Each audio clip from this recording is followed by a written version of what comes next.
I have a 9-year-old little boy. Nice. And I don't make him do anything around the house. I don't know why that is. I know that I am potentially messing up his future partner, but I hate it when he asks me to find things. Yeah. Will you tell us about your mom? Well, my mom hated anything that had to do with us trying to be responsible. She didn't understand. Every day was just that old school way of disciplining. Like, my God, you'll lose everything.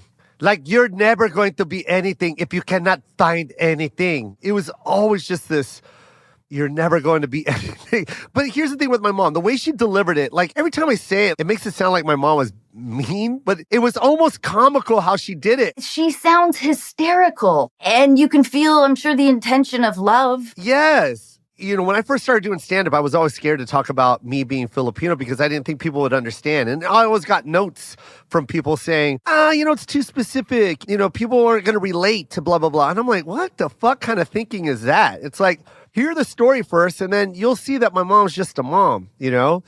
And the more I started talking about my mom, then people started learning that I was Filipino. And then they were like relating. It wasn't even about Filipino anymore. It was like, my mom did the same thing to me. And this is why your stand-up tour is so appropriately named. Funny is funny. Yes. Because when a joke is told with nuance and context, of course it's funny. Yeah. We're very resistant to letting our guard down. Do you think that has increased through the years as you've been doing stand-up comedy? When I first started doing stand-up, I started in 1989. And I hate to say this, but stand-up comedy was very two colors, maybe three. It was like white and then the black story. And it was mostly the white story, you know? And it's like you had to conform your stand-up so that the majority could understand it because you weren't going to be able to play those rooms. And I hate to say it, but that's the truth. You know, when you used to do the improv circuits, like when I used to play them, there was this thing where they go, there's the other nights and then there's the white nights. And white nights were Fridays and Saturdays. And that's not something I'm making up. Every comic that had any other ethnicity other than white that was a comic would always say that. Man, I want to play that white night. You know what I mean? And that's a real thing. The people in power are making pretty atrocious assumptions about the intelligence level of the audience. Yeah. And then it gets kind of reinforced to some degree. Yeah, the people that had the power at that time, there was nothing to back their decision-making, right? They always said something like, well, let's hope middle America gets it. That was always their basis for success. Well, let's hope middle America gets it because those are the ones that watch TV and blah, blah, blah, which basically was a way of saying, let's hope white America gets it because that's where the white people live, in the middle of America. And that was kind of like their indirect way of using that. With Instagram and Facebook and YouTube, we call your bullshit, you know? It's like I'm dropping bits that I did 20 years ago when everyone said no to whatever I was pitching back then. And now I'm dropping them now on Instagram or TikTok. And they're just one little tiny bit. And I'm getting 45 million hits. Exactly. There's an audience that gets it, and there's people that watch, and now we're calling your bullshit. We're not going to sit there and wait for Columbus, Ohio to make a decision on us now. Funny is funny, and everyone relates to these jokes. Now I'm getting DMs from people from South Africa, from Australia. I'm selling out in the Philippines. I'm selling out in Singapore. I'm selling out at the Forum in Los Angeles. Yeah. I love where we're at now, that people can be mature and stop being so ignorant. And it's just fun to hear you say the same.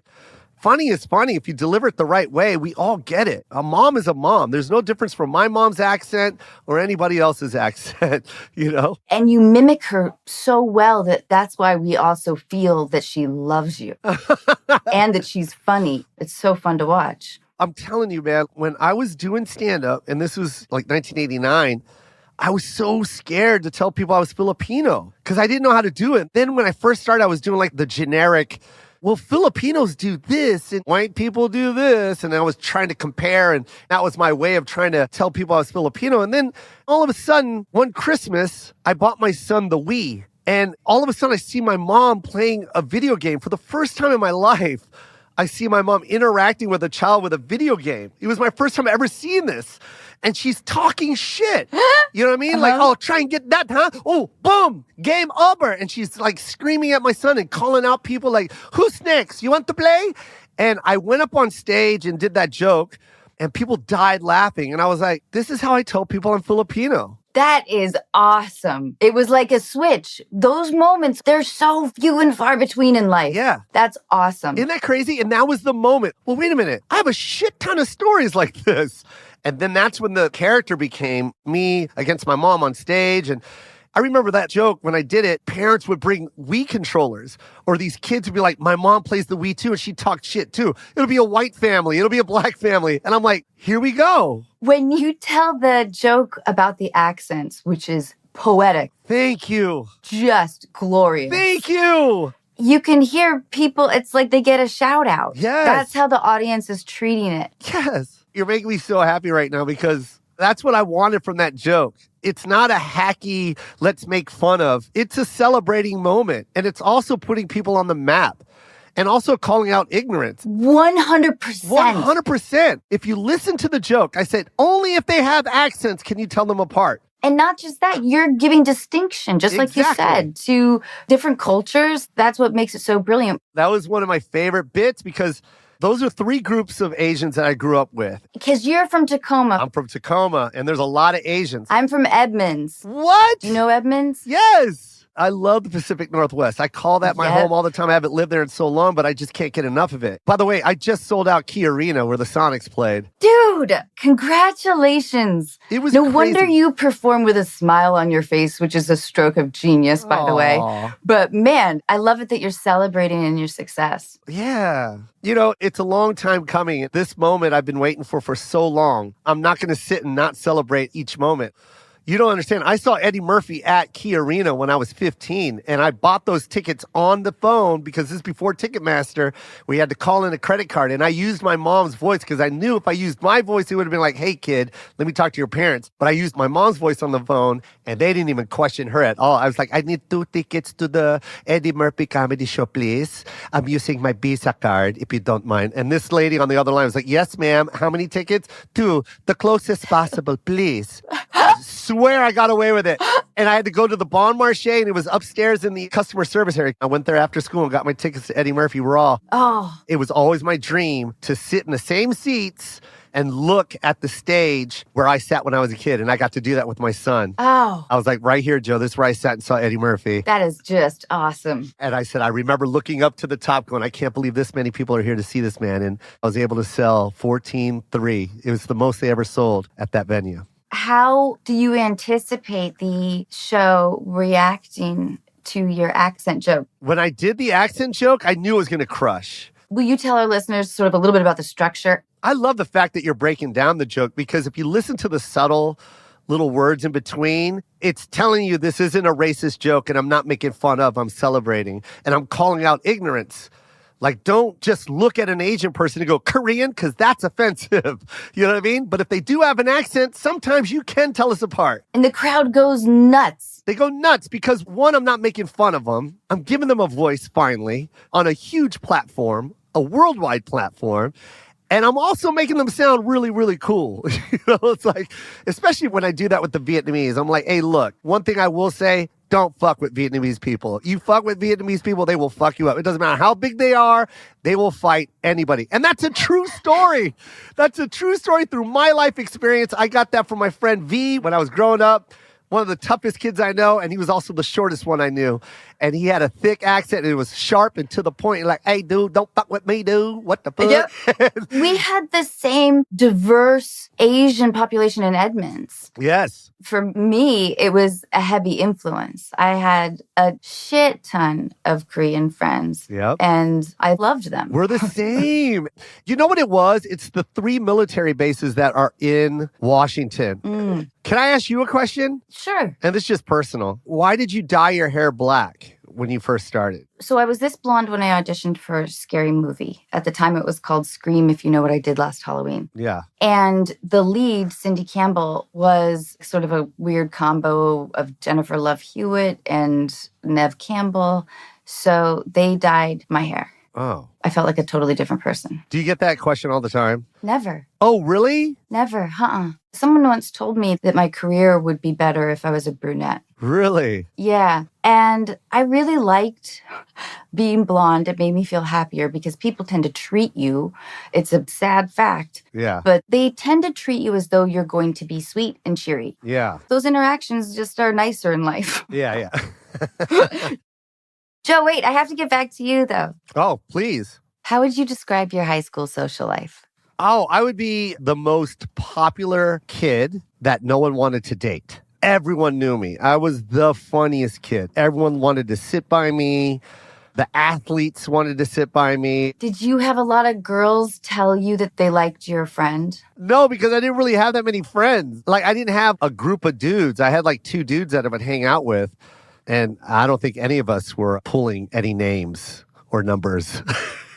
But I was just the funny guy. Even teachers loved me in their class because there was just a way that I could make everybody laugh in class. But then interesting that your personal relationships were intimate. Yeah, but I was also going through a lot. The family structure was really, really bad.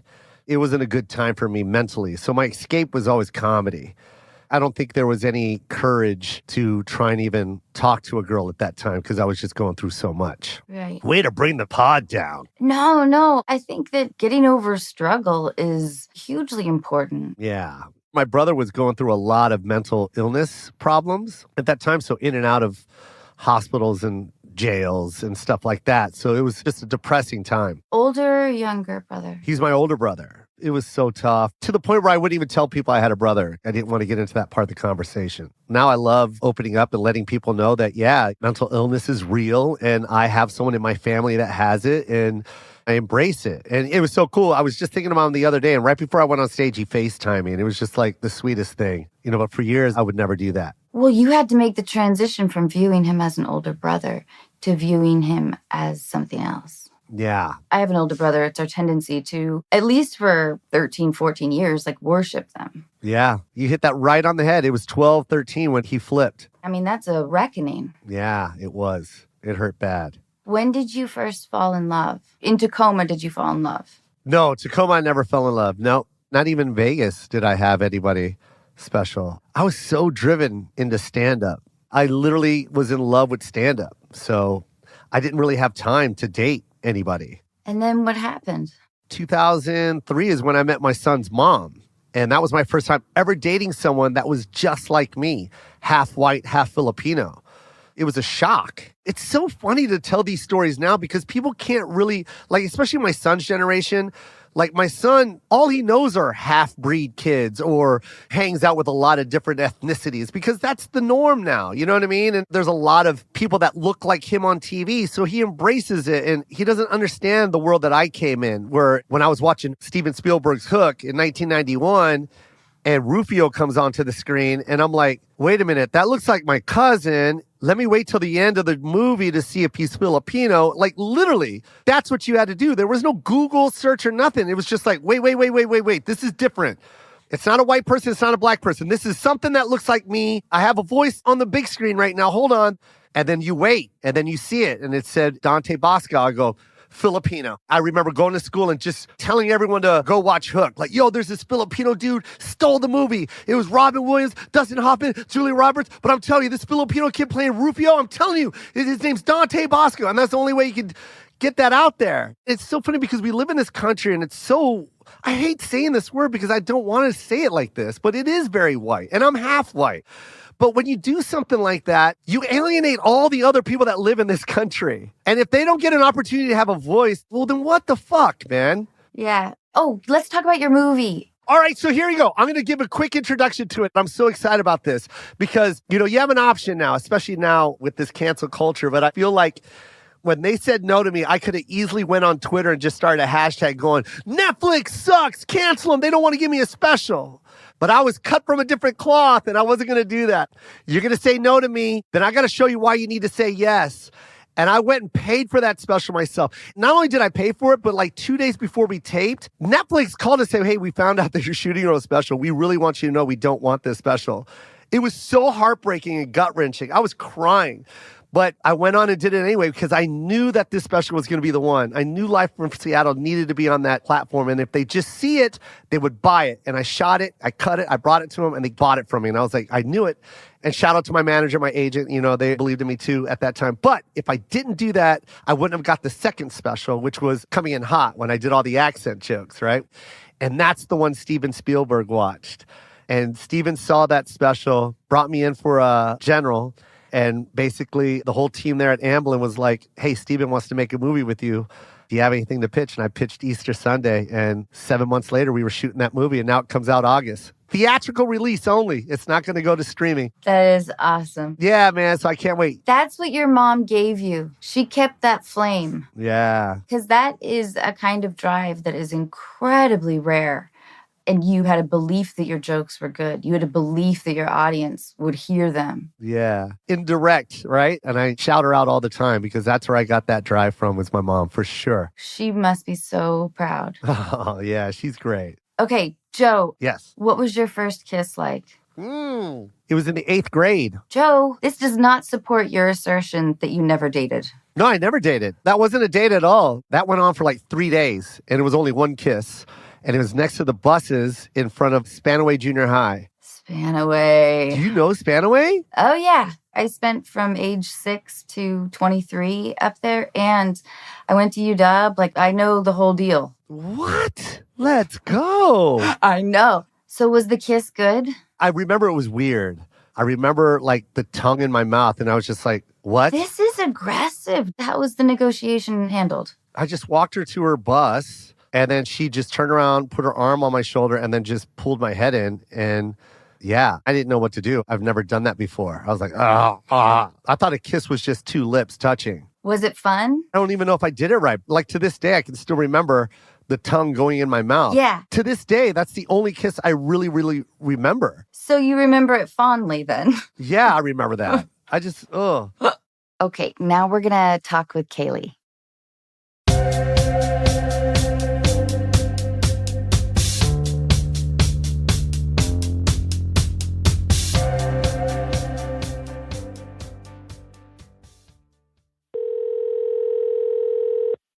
Hey, Kaylee, how are you? Hi, I'm doing well. How are you? I am great. Jo Koy is here, and he is so hysterical.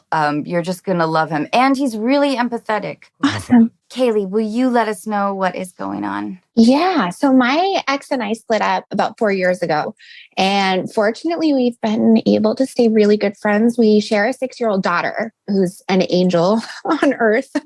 But yeah, we've been able to stay very close as a friendship, in a co-parenting relationship. But I think some of the demise of our romantic relationship was the fact that he's a big believer in conspiracy theories. Oh, Kaylee, when I read your letter, I was like, oh, boy. Oh, Lord.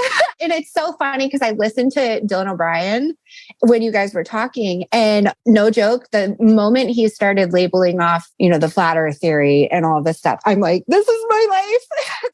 It's hard to kind of gather your thoughts about it in a respectful manner too, because, these people really believe some of this stuff. Yeah. When they describe the rabbit hole, it's not just the technical threads that are being pulled. Mm-hmm. It's also your emotional state. You are really on a cyclone of making yourself angry and paranoid. Mm-hmm. And Kaylee, if you don't mind, I'll mention in your letter that Alex Jones was on all day long when you guys were together. Incessantly. And it got to the point where I, towards the end of our relationship, removed myself from a good portion of our house. We had an extra room that I ended up moving into. And aside from taking care of our child together, I was in there. So it was crazy. Jo, do you have thoughts? Do you have people in this world? yeah, who doesn't? They're all over. But my whole thing is the minute it becomes obsessive, just in anything, it's not fun. Mm-hmm. If someone believes in conspiracies, then that's fine. Just do that on your own time and quit trying to sell the gospel. It's like, go find a group of people that you believe that with and then share those with them. Imagine just living with that where it's just every morning. It's like, how the World Trade Centers went down, Mm. right? Oh. And it's just like, oh man, I'm just trying to grab some milk. Constant negativity. Right. Such a dark cloud. And the desire to believe, to make the choice to go so absurdly dark. Mm-hmm. Kaylee, how has it affected his personal relationships and his work? So he's in a relationship. I'm in a relationship. We're both very happy. We both get along with our step parents, I guess. By the way, big congrats to that. Thank you. That's amazing. Yes. And that's the new parenting, and there's nothing wrong with that, and that should be celebrated. That's Mhm. right. Because the old school way sucked. It's so true. Thank you for saying that. I really do appreciate it because it's been a lot of work. My big issue right now is everybody is entitled to their own opinions. And I know that firsthand. I mean, even when we got together, I knew he had kind of alternative beliefs on certain things than I did.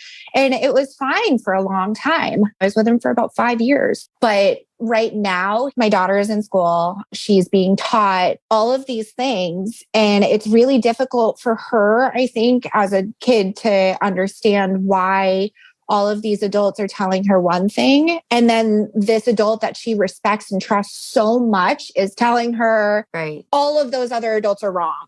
Totally. This is hard. Yeah. I don't know how to sit there and say, hey, you're fucking insane. Yeah. Just grow up or go get help. Are you close with his wife or girlfriend? I am. Yeah. I like her a lot. Because this could also be an angle. If you make her an ally, in like, I feel like he's really unhappy. Yeah. And I worry that all that stuff, that he's obsessed with is making him angrier and angrier. Yeah. And I don't know if you've noticed that. Like, are you feeling the same way? Maybe that can be one avenue. And I kind of feel like you should write him a letter. Yeah. They say, hey, you know that I love you and I respect you and love our daughter so much, as you know, and I know you're an amazing father, blah, blah, blah, all that stuff.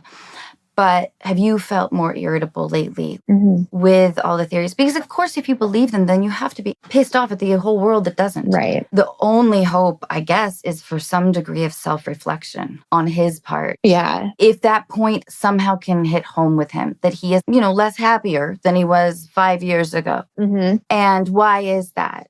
At some point, there has to be a little bit of, oh, do I seem unhappy? Do I seem angry? Yeah. And it goes so much beyond all of that too. I've tried talking to him about it in the past, just as a girlfriend's chatting, but I have such a hard time with him. I love the idea of a letter because I get everything out pretty well that way. The thing that I worry about with the initial context is that he's going to somehow attach this to your relationship with your daughter. Yep. Oh, now I can't trust you with her. That's right. Mm-hmm. And I don't necessarily want you to suggest a therapist, but I think his wife could. Yeah. If you formed that bond with her. I haven't talked to her in a little while, and I'm not really sure where she stands as of right now. The pickup drop-off situation used to happen between her and I, which is great. So I chat with her a little bit then. She would say like, I don't understand why you won't put bug spray on her, and she's getting eaten alive by mosquitoes. So I think that she's kind of on the fence with all of this stuff. Oh, no. Don't you think, Joe? Yeah. I thought you would be an ally. Yeah. It's 2 versus 1. Yeah. It's a tough one, man. I do love the idea of like sending a note over to him, and I'll probably handwrite it too. Can I also suggest something? Yeah. And this is not directed in a mean way, but also you should get therapy too. Yeah. And that's very important because you shouldn't have this bottled up inside you. Yeah. Just like how you're having this discussion with us right now, it feels good. Mm-hmm. Imagine if you could just say it to one more person that can break down what's happening. Yep. I do once a week. Oh, Oh, good. you do? And that's a good thing. I do too. And I love it. Yeah. You really are impressive in your context with this situation. Yeah. Thank you. Truly. You seem like you're approaching this with a very level head, and I totally see your problem. Oh, God. I know that you already know this. It's what he's looking for. He's searching it out. It's tough for him. He's going to alienate himself. His job is okay. He's still working. Yeah, because conspiracy theorists never work. You're going to get a kick out of this. So he actually does Bitcoin? Of course he does. Of course he does. Yep. He just lives in a VO world. Does he wear Oculus glasses? I have no idea at this point. I mean, he's done like the duct taping over the cameras, and yeah, it's just gotten to the point where he texts me these long chain text messages of nonsense about germ theory. Oh, and God. I've got a background in the medical field too. Why is he texting you this shit? I know. I'm sure he does it to a lot of people, but Yeah. I don't like that at all. Yeah. My thing is, recently he had made a comment in front of my daughter, my 6-year-old daughter, about Hollywood and satanic cults and pedophilia. Yeah. And right away, like, I wanted to shut it down because I kid you not, she was right there. So it's just a really inappropriate comment to make in front of a 6-year-old. I don't know how do you say stop acting like a child and stop talking like that in front of her without. Yeah, that feels intentionally putting fear into her. Mhm. Yeah. I think this is a case for someone much more qualified. You know what I mean? Like, Yeah. Yeah. I just don't think you should engage. what does your therapist think? Yeah. She's got mixed feelings about it. She's one of those people that's just really supportive and fortunately just lets me kind of vent it all out. But I mean, she has mentioned maybe talking to a lawyer and doing that kind of stuff. Oh, no, don't do that. No, I don't want to go there. You don't need to go there. Yeah. How does this advice sound on a gut level? Yeah. If I were to say, maybe don't do anything, take zero action except for telling your daughter, hey, if you ever want me to explain anything to you, I'm more than happy to. I want to hear your questions, you know? Yep. Does that feel good, Kaylee, on a gut level? Or does it feel like this situation is like he's not going to be like a dangerous person, is he? No. No, he's not. He reads comic books all day and believes in them. Pretty much. Does he have a terrible temper? No. Oh, good. Okay. He's very reasonable. You know, he's a really good guy. Oh, this is good news. Okay. Yeah. When he gets excited about a certain topic, it's hard to shut him up and say, you need to look at the bigger picture. Have you tried to explain any of this to her? Yeah. I did tackle the conversation a little bit and just said, because she knows a little bit about like religion and, you know, we never push anything like that on her. But I have said, it's a little bit like religion. Sometimes people have different beliefs than other people and we kind of just have to tolerate it. But for now, I want you to listen to like what the teachers are teaching you. She's going to put all the pieces together and then she'll trust you more. The more you engage in it, the more both of you start to become crazy, you know? Yeah. I say stay normal and your daughter's going to see normalcy and crazy. Believe me. Yep. You know what I mean? Dad's walking around in a flat earth shirt and mommy's walking around in a goddamn nice outfit, you know, living her best life. Yeah. That's good advice, Jo. That is. As long as he's not getting into the dark anger and going ballistic in any way, I think that's really sound advice. And if you do tell your daughter, you know, if you ever have any questions about anything, you can always come to me. Leave it at that broad context. Yeah. Without saying, you know, about what dad says or anything like that. And then maybe in a few months, she'll ask you, what happens when the ship disappears into the horizon? Does it fall? I really like that advice though, Jo. Honestly, you know, I've been stressing myself out about what I should say to him. And I think you're right. Just kind of leave it. Yeah. She's very smart for a 6-year-old too. And I bet she may have picked up on some of your tension around it. Yeah. Let her make her own decision. Believe me, you're going to be very impressed with the decisions she makes. Awesome. Yeah. I really like that. That's awesome. It's a long game. It is a long game. It is. Yeah. And we're going to be in each other's lives forever. Yeah. Exactly. Kaylee, thank you for talking about this. I think a lot of people are going to relate to this. Yeah. I hope so. You know, it gets to somebody. But thank you so much, Anna. I've been watching you since Scary Movie, and my mom and I are huge fans. So this is really a treat. Oh, thank you. And Jo, it was really nice to meet you. Thank you. It's really nice to meet you. And congratulations on co-parenting in an awesome way and a beautiful daughter. Yeah, exactly. Thank you so much. Thank you. Bye, Kaylee. Bye.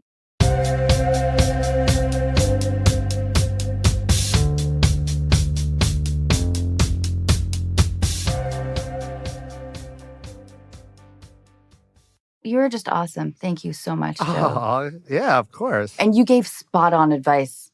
I was thinking about the logic of the tangible being real to our simple minds. Wouldn't a flat earther want to start a nonprofit to save the ships? We keep trying. Yeah. We keep trying. They never come back. They keep falling into Jupiter. Yeah. It's a defiant way of life, isn't it? Yeah. Okay, now we're going to talk with Sunshine.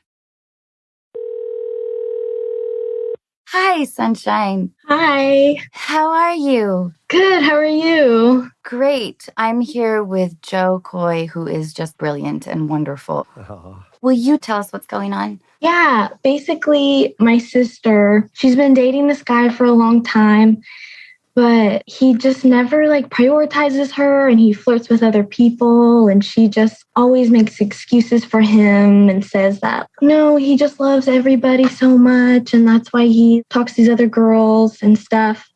And so right now they are both on church missions, and he's in Germany and she's in Southern California. And he broke up with her over email and said, I think we should date other people when we get back, but I still want to date you. And God just told me to break up with you so I can be a better man for you. All right. Okay, I want to jump in right away. Yeah. Whenever you use God for an excuse, you're dealing with a con man. Yeah. It's like this smoke screen. Yeah. Is she older or younger? She's 2 years older than me, and we're best friends. And I've never been able to really talk to her about him and tell her you deserve someone better, because she gets really defensive and makes excuses for him. And I just don't know how to tell her, stop investing in this guy. I really was the same way. And when people did dance around it or whatever, I felt the same way. I would retreat and be protective of this relationship that was making me feel awful. Do they fight a lot? They don't really fight because she never tells him how she feels. And they never really hang out. Even when they both lived in the same city, they never really hung out or got to see each other, just because he would always be doing other things or be hanging out with other people. And she just has it in her head that she's still going to get married to him. She told me, I know, we're going through a rough patch, but I'm fine with it because I know I'm still going to marry him because I've prayed about it. Oh boy. In your church, do people tend to get married younger? Yeah, so she's part of the Mormon church. So she's on a church mission. And so she is used to people getting married younger, and she wants to get married younger and everything. I just wonder if you could do sort of a two-pronged attack. One, making her feel independently beautiful and strong. If you were to just text her, I'm just so happy you're my older sister. I look up to you. I love you so much. You're so beautiful. You're so strong. You're so smart. Because this kind of realization has to be made for oneself. You can't single-handedly break them up. Yeah, nothing worse than someone saying you should do this, because then they're going to be like, well, no, I'm not going to do that. I'm going to do what I want to do. Mm-hmm. They don't want to hear it. Exactly. I would always tell myself, they just don't see what I see. They don't see what I see. You got to let them do that, because what happens is you're going to start splitting you and her up. You're going to start making her make a decision that she doesn't want to do. Yeah. Just be her sister. I don't want to push her away from me. Yeah, you don't want to do that. Just listen to her, let her cry on your shoulder. And then the more she cries on your shoulder, the more she's going to go, oh, this is what love is.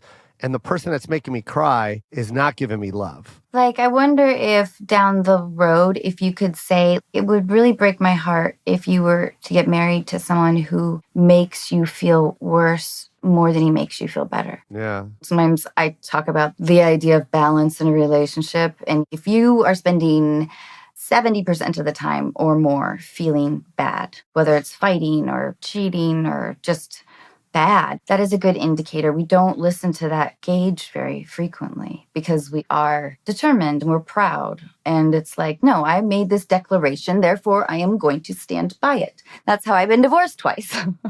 So you're actually the best person to actually listen to this, because you're basically her sister. Oh, totally. You were probably hearing this from other people in your life saying, why are you marrying this guy? Or why are you still with this guy? And you were like, cuz, that's right. I love him. That's right. That's why you don't understand love. Totally. I feel this. But I didn't have a lot of close girlfriends. And your sister is lucky that she has you.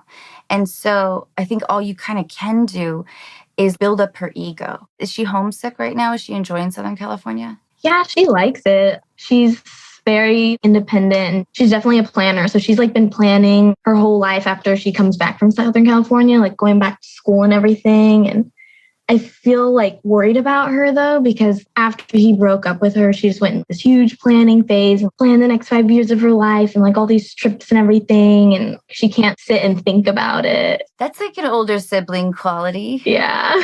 Yeah. I just think kind of going above and beyond, tell her like, oh my God, that looks sexy on you. Because then she'll start to see herself as that person. And then she'll start to build up the idea that she is worthy of faithful love or whatever she wants. Yeah. And she'll probably realize that on her own. But they're not getting married yet. There's still a little bit of time. How long is he in Germany for? She comes back in August and he comes back in September. He comes back after Beer Fest. Jo, you were just right there. This is what you got to do. She's got to live her life and she's got to make her own decisions and let her write her own book. It's going to be a bad chapter, but eventually she'll get to the best part of the book. Yeah. You're her best friend, you're her sister, but you're not her life. Let her live it. You can give her advice and you can tell her like, oh, God, I don't like the way you, don't say him, because the minute you label him as the bad person, but you can say, God, I hate seeing you sad, honey. I don't like it. Yeah. It hurts me to see you sad. You can say stuff like that. But the minute you start trying to attack, that's when they start to be very defensive. And they don't want to take your advice because now you're just trying to break us up and you're not listening. And that sucks. You don't want to do that. Right. That is like one of our worst human qualities, I think. Yeah. When you hear that, they don't think that you're talking about the other person. They think you're talking to her. So if you say something bad about him, you're basically telling her she's stupid. Yeah, that's where the pride element comes in. Yeah. Her ego gets checked. Yep. Like, don't tell me who I picked is bad. I know who I picked, and he's a good person. And I'm going to show you he's a good person. And we're going to get married just to prove it. We're married now. Yep. Thank you very little. Oh, man, though. How old is your sister? She's about to be 21. Oh, man. That is the time of like that raw love. Yeah. And then man. like the devastation when, of course, they cheat. I think it's really wonderful what a generous sister you are. Thank you. I mean, I know what it's like to be a little sister. You like look up to your older sibling. And I think it's wonderful that you guys are really close. And I think that's making her feel loved. For sure. Give her more love. Give her more love than he's given. Watch what happens. Yeah, that's right. That way she knows what love is and what she's missing. Most people eventually will start to recognize, oh, that person just makes me feel bad. Sunshine, do you feel okay about this? Yeah. Honestly, I am glad that I talked to you guys because I was really thinking about bringing it up to her when I saw her in the summer, specifically about him. But I think that you're right. And I should just really let her come to that realization by herself and just really love her and boost her ego. Totally. And I wouldn't even phrase it as you deserve better than this, because that was also if I heard that during that time in my life, I would have thought you don't understand me. So it can't even be little hints, I'm afraid. Yeah. It's about building her up and her singularly, And I know she'll do the same for you. She may be a little more vocal if she's like, oh my God, that guy's such a loser. But at least you'll feel like she has your back and, that's a beautiful thing. Yeah, that is a beautiful thing. Thank you so much for talking to me. You have a wonderful rest of your day. Thanks so much for writing in, Sunshine. You too. Thank you. Nice to meet you, Jo. Oh, nice to meet you. Bye. Bye. I'm going to do this game called Dealbreakers. We have to imagine that you're single, all right? Okay. You're on a first date. Okay. You find out they pop bubble wrap to calm their nerves. No. No? No, because I love bubble wrap. I'm 50. When I see packaging come wrapped up in bubble wrap, I can't get enough of it. But wait, Jo, it's a different experience if you're the popper. That's true. I love it. So if that person... brought extra, started doing it at the restaurant. Okay, now at the restaurant, no. Only at the house. No. No, can't do that. That's a deal breaker. All right. Give me another one. They believe Tupac and Elvis are still alive. Oh, man. I think at this point, we should all know that Elvis is dead, and he died 6 years ago, for sure. Finally. Now, Tupac is somewhere in Cuba, for sure. Okay, good. So not a deal breaker. No, it is a deal breaker. That person is crazy. They're both dead. All right. They only travel by train. You know what? That's not a deal breaker. I would like that. That's kind of a cool way of traveling. And yeah, especially now, if I were single and dated someone that likes to travel by train, I'd be like, yeah, no pun intended, but I'm aboard. Okay. But then she says, oh my gosh, let's take the undersea train to the Philippines. We can't do that. It's a deal breaker. Have a bad day. I've never taken the undersea train.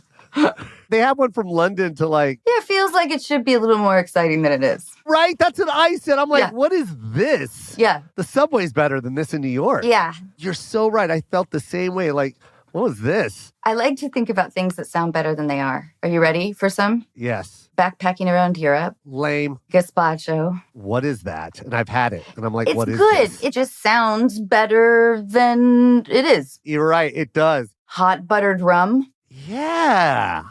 How about this one? Long Island iced tea. I feel like it's an appropriate expectation level. Yeah, but when I heard the description and then they made it for me and I took my first sip, I swear to God, I remember going, what the fuck is this? Like, this is just pure gasoline. What the fuck is on ice? Yeah, but appropriately named. Is it? It doesn't taste anything like tea. Totally. It's Long Island. You know what I mean? Oh, yeah. Well, then they should just call it a Long Island. Get rid of the iced tea because that threw everything off for me. Yeah, it's a mouth surprise. No. That was good. The mouth surprise. They have a 14-foot python roaming free in their apartment. A 14-foot python? No. Who is this person? Total deal breaker. Snakes suck. Snakes are rad. What? I think they're kind of rad. I'm fascinated by them. Do you have one? Yes, we do, and I grew up with them. Please let me show you something really quickly. Deal breaker. Deal breaker? Yeah, I know. You thought you liked me, huh? Yeah. Not anymore. Hold on. Oh, no. So it wasn't a question on the card. It was an actual thing you have. She's going outside, everyone, just in case you don't know what's going on. She got up from the chair that's in front of her couch and went outside of her own house, and now she has something in her hand, and I think it's a serpent. She can't hear anything that I'm describing right now. Hi. Oh, she's back. She's got a snake. It's a two-headed snake. It's a two-headed snake. I just acquired this piece. Hell no. I have just a small, odd taxidermy collection. Why would you have that? I know, it's kind of rad, isn't it? Yeah, that is kind of cool. I wouldn't mind having that. But that's not a real snake. Yeah, we do have a real snake, and I truly did grow up with mostly boa constrictors, and they were massive. Yeah, and they also crush bodies. We would take them to the park. On a leash? No, but the one that was largest, her name was Marjorie. She was 8.5 feet. And I mean, she was big enough that she would just slither along. That's illegal, you know that? To take your snake to the park, not in Edmonds, Washington. Have you checked the municipal laws there, Joe? That's so ridiculous. I know. Snakes are ridiculous. I know. I like the oddity. Okay, one more. They believe they are reincarnation of Cleopatra.